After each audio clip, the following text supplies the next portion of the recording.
Hello and welcome to week 8 of High School Football Friday. I'm Walt Moody, sports editor at the Winchester Star, along with reporter Robert Niedzwiecki.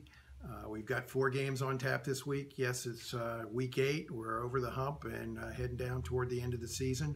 Our home games this week are Millbrook at James Wood and Kettle Run at Sharando. On the road is Hanley is at Liberty, and Clark County is at Strasburg.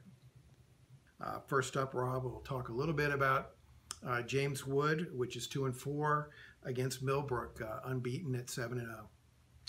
Yeah, James Wood's coming off a 48-0 loss to Liberty, and Millbrook's coming off a 43-0 victory against Hanley. So these two teams are definitely coming in opposite ends of the spectrum, and Millbrook beat them, James Wood, 56-0 last year by rolling up 400 rushing yards. So this is always a tough matchup for James Wood because Millbrook's speed just provides just so many things to deal with, and now you have to deal with passing quarterback, and Isaac Brown's just another layer that James Wood has to deal with.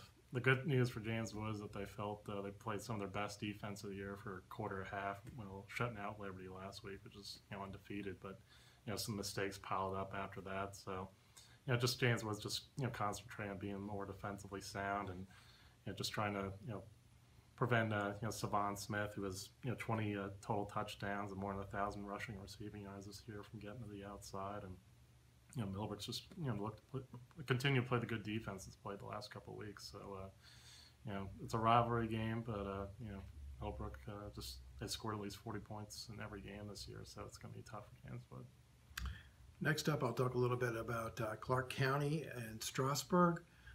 Clark County 6-1, Strasburg 3-3. I'm sure that when everyone picked up the paper last week, they thought that they were totally surprised and thought maybe it was a misprint. But Central knocked off Clark County 40-0 last week in the Eagles' homecoming game. Central became the first team to slow down Peyton Rutherford, who had scored at least 2 touchdowns in every ball game this year. I'm sure their defense is going to be a blueprint of what the Eagles are going to see an awful lot of the remainder of the season. Rutherford still did gain 129 yards and is close to 1,350 on the year with 19 touchdowns. We're going to see whether the Eagles can diversify a little bit this week against a Strasburg team that pulled off a big upset. Strasburg knocked off previously unbeaten George Mason 22-21. Austin Miller scored a late touchdown, and the Rams went for 2 and got it to win that ball game. Miller is the big player on both sides of the ball for the Rams this year. He's rushed for over 700, and he's also scored 12 touchdowns. He's also the team's leading tackler. Quarterback Chase Hart is completing about 50% of his passes and has thrown for 777 yards this year. So should be an interesting thing. Eagles defense gave up 353 yards on the ground last week. Very surprising to see that number racked up against a team that has such a stout defensive line. Rob, we've got next up, we've got Kettle Run 6-1 against Sharando 4-2. Yeah, definitely a big game for Sharando. They're 8th in the playoff ratings right now, and only the top 6 in the Region 4C make it.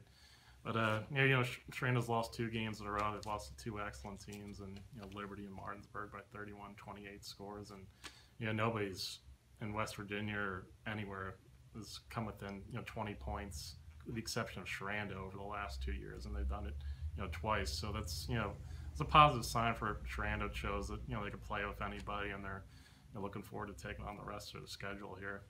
Kettle Run's obviously been doing well with a 6-1 record, but they barely beat Fauquier last week. Took a failed 2-point conversion to pull out a 21-20 win against Fauquier, and Fauquier has been struggling. So Sharando has to its chances coming into this one. They forced 3 turnovers last week. They've been doing an excellent job of that all year. 16 for the season, only giving up 9 themselves, and taking on a Kettle Run team that's throwing 7 interceptions. So could be some opportunities to make some plays there. Conversely, Sharando's Hunter Ensminger has only thrown 2. So in that regard, Sharando has to like that matchup as far as the air, and Sharando's look to get back on the winning track this week. Last up is Hanley at Liberty. Hanley's 3-4, facing another undefeated team for the second consecutive week. And Liberty was 6-0. Liberty, as Rob mentioned earlier, shut out James Wood 48-0. They really shut down the Colonels' ground game and held the Colonels to under 2 yards a carry.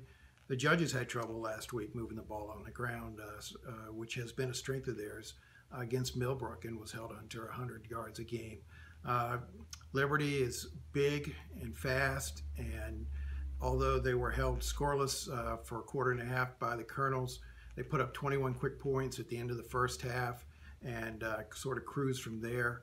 Running back Lester Parker III had 3 touchdowns and rushed for over 100 yards. And big play guy Markale Gaskins, who they like to run out of the Wildcat, also had a 22-yard touchdown run in the contest. Liberty is going to be a very, very tough challenge for the judges. Judges seem to, there are games where the judges hurt themselves with a lot of mistakes.